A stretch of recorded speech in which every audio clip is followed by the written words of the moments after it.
जय माता दी दोस्तों, भक्ति युग में आप सभी का बहुत बहुत स्वागत है। माता रानी आप पर, आपके पूरे परिवार पर अपनी कृपा बनाई रखें। दोस्तों, पूजा में रखे जाने वाली कुछ बातों का ध्यान आज मैं इस वीडियो में बताऊंगी।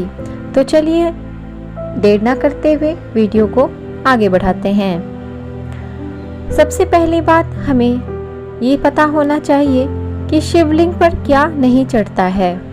दोस्तों, हर कोई आज के समय शिवलिंग की पूजा करते हैं। बहुत लोग तो रोज मंदिर में जाके पूजा करते हैं। तो ये पता होना बहुत आवश्यक है कि शिवलिंग पर क्या नहीं चढ़ाया जाता है। तो चलिए उन चीजों का नाम मैं आपको अभी बताती हूँ। शिवलिंग पर टूटे चावल कतई भी नहीं चढ़ाने चाहिए।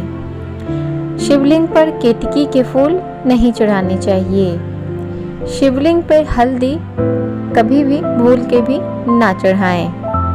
शिवलिंग पे कुमकुम या सिंदूर से पूजा नहीं की जाती है। शिवलिंग पर नारियल का पानी नहीं चढ़ाना चाहिए। शिवलिंग पर शंख से जल नहीं चढ़ता है। शिवलिंग पर तिल नहीं चढ़ाया जाता है और शिवलिंग पर तुलसी के पत्ते कतई न चढ़ाएं। दोस्तों, हम लोगों में से बहुत लोग का ये भी प्रश्न होता है कि हमें बहुत सारी ऐसी चीज़ें हैं जिन देवी देवताओं को चढ़ाए जाते हैं, तो अगर वो ताज़ा नहीं मिल रहे हैं, रोज़ हमें प्राप्त करने में बहुत प्रॉब्लम हो रहा है, मुश्किलें आ रही हैं, रोज़ वहाँ पे वो उपलब्ध कराना पॉसिबल नहीं है, तो हमें कैसे भगवान को रोज़ चढ़ाना चाहिए, क्या करना चाहिए और क्या नहीं करना चाहिए। जैसे कि उसमें सबसे पहले आता है, सवाल में है कि क्या माँ लक्ष्मी को कमल का फूल हम 5 दिन तक जल छिड़क कर चढ़ा सकते हैं या नहीं चढ़ा सकते हैं, एक ये प्रश्न है। तो बिल्कुल दोस्तों, माँ लक्ष्मी को कमल का फूल 5 दिन तक जल छिड़क कर आप आराम से चढ़ा सकते हैं। कमल का फूल अगर आप जाते हैं बाजार में, आपको दूर से लाना पड़ता है और आप चाहते हैं कि माँ को रोज आप कमल का फूल चढ़ाएं, तो आप 5 दिन का फूल ले आएं और 5 दिन तक उसे जल से धोकर शुद्ध कर लें और माँ को अर्पित कर सकते हैं। इसमें कोई दुविधा की बात नहीं है। चलिए अब जानते हैं कि शिव जी को 6 महीने तक बिल्व का पत्र जल छिड़क कर अर्पित कर सकते हैं कि नहीं कर सकते हैं। तो ये बात भी आप जान लीजिए कि शिव जी को 6 महीने तक बिल्व का पत्र जल छिड़क कर अर्पित कर सकते हैं। बिल्व पत्र जो है 6 महीने तक शुद्ध रहता है।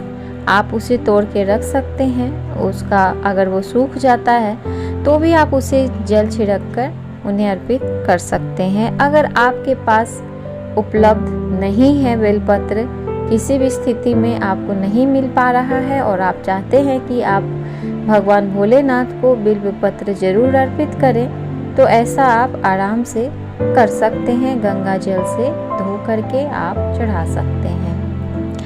चलिए अब जानते हैं कि तुलसी दल भगवान को कितने दिन तक आप अर्पित कर सकते हैं। तो दोस्तों, तुलसी दल 11 दिन तक जल छिड़क कर भगवान को आप अर्पित कर सकते हैं।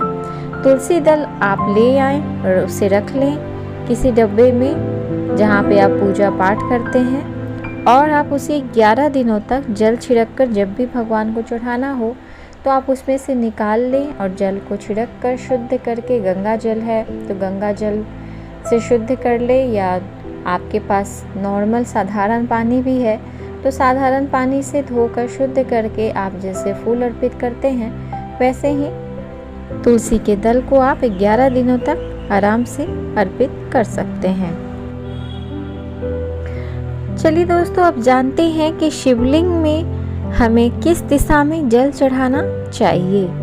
बहुत लोग जब मंदिर जाते हैं तो जब भीड़ रहती है तो शिव जी की पूजा जब करते हैं तो कहीं भी बैठ जाते हैं और जल चढ़ाना किधर से भी शुरू कर देते हैं। और बहुत लोग ये सोचते हैं कि शिव जी की अगर प्रतिमा है, शिवलिंग है, तो सामने से जल नहीं चढ़ाना है और बाकी वो उनके इर्द गिर्द चारों तरफ से कहीं से भी जल चढ़ा सकते हैं। ऐसा नहीं है दोस्तों, आपको ये बात जानना होगा कि ऐसा क्यों नहीं है। शिवलिंग पर कभी भी पूर्व दिशा में मुंह करके जल नहीं चढ़ाना चाहिए। पूर्व दिशा को भगवान शिव के आगमन की दिशा माना जाता है। ऐसा करने से शंकर जी के आगमन मार्ग में बाधा उत्पन्न होती है। शंकर जी को जल चढ़ाने का सबसे उत्तम दिशा कौन सा है, ये जान लीजिए दोस्तों। शंकर जी को जल चढ़ाने का सबसे उत्तम दिशा उत्तर दिशा है। आप उत्तर दिशा में खड़े होकर शिव जी को जल चढ़ा सकते हैं। दोस्तों, बहुत लोग के मन में एक ख्याल ये आता है कि रविवार को तुलसी की पूजा क्यों नहीं करते हैं। तो चलिए मैं इस दुविधा को दूर कर देती हूँ। रविवार के दिन तुलसी माता भगवान विष्णु जी के लिए निर्जला व्रत रखती हैं और अगर रविवार के दिन उन्हें जल चढ़ाया जाता है तो उनका व्रत खंडित हो जाता है। इसलिए रविवार के दिन माँ तुलसी के पौधे में कतई भी जल ना डालें। उन्हें जल उस दिन नहीं डाला जाता है। रविवार को छोड़ के बाकी सारे दिन माँ तुलसी की पूजा आप निसंकोच कर सकते हैं, उसमें कोई दिक्कत नहीं है। चलिए दोस्तों, कुछ बातें हैं जो कि सोमवार व्रत से जुड़ी हुई जानकारी के बारे में है, तो चलिए इसे जानते हैं। सोमवार का व्रत भगवान शिव को समर्पित होता है और कहते हैं कि सोमवार के दिन भगवान शिव की आराधना करने से मनोवांछित फल की प्राप्ति होती है। सोमवार का व्रत बेहद ही सरल होता है। शिव व्रत की पूजा हमेशा गणेश जी की पूजा से शुरू होती है। भगवान गणेश जी का आशीर्वाद लेकर शिव पार्वती जी की पूजा अर्चना की जाती है।